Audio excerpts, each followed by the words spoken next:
Section 50. Aswathaman said, "The kine, O Karna, have not yet been won, nor have they yet crossed the boundary of their owners' dominions, nor have they yet reached Hastinapura.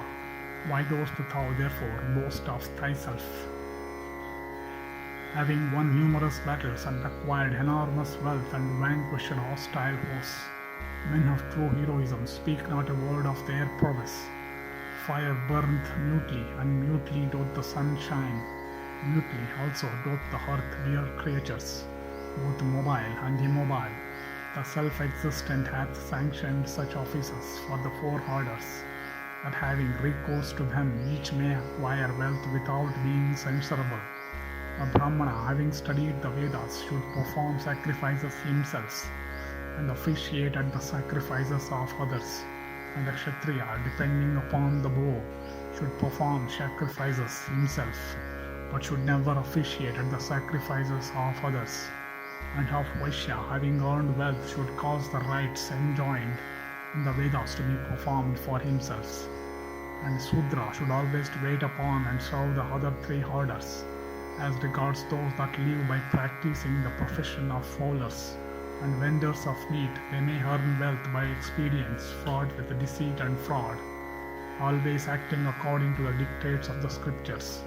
The exalted sons of Pandu acquired the sovereignty of the whole earth, and they always act respectfully towards their superiors, even if the latter prove hostile to them.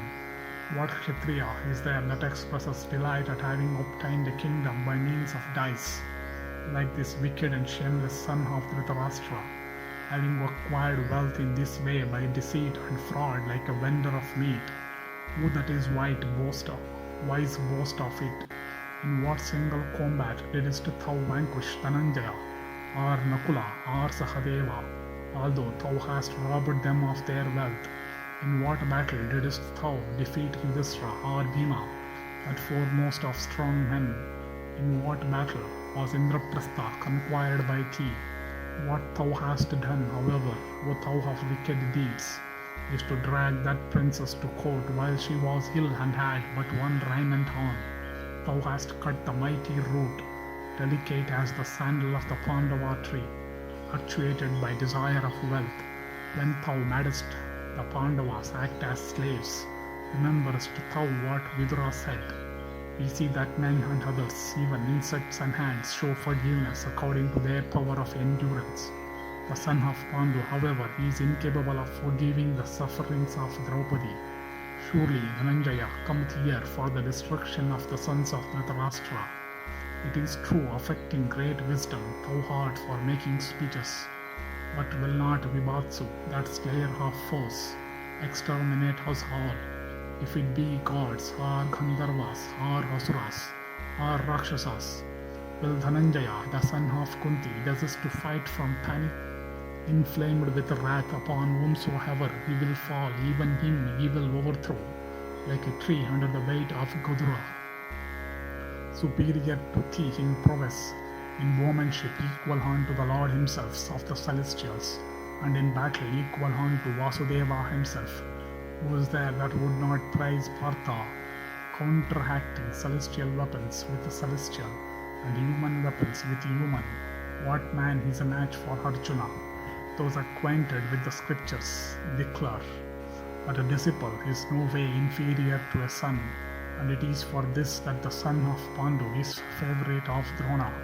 Employ thou the means now which thou hadst adopted in the match at dice, the same means by which thou hadst subjugated Indraprastha, and the same means by which thou hadst dragged Krishna to the assembly. This thy wise uncle, fully conversant with the duties of the Kshatriya order, this deceitful gambler Sakuni, the prince of Gandhara, let him fight now.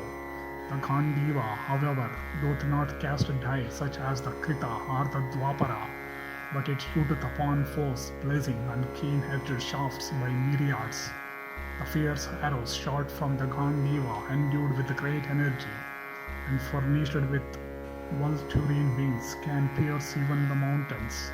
The destroyer of all, named Yama and Vayu, and the horse-faced Agni, leave some remnant behind, But Dhananjaya, inflamed with wrath, never doth so. As thou hadst hated by thy uncle played a dice in the assembly, so do fight in this battle, protected by Suvala's son. Let the preceptor, if he chooses, fight. I shall not, however, fight with Dhananjaya. We ought to fight with the king of the Matsyas, if indeed he cometh in the track of the kine. Thus endeth the 50th section in the Go-harana Parva of the Virata Parva.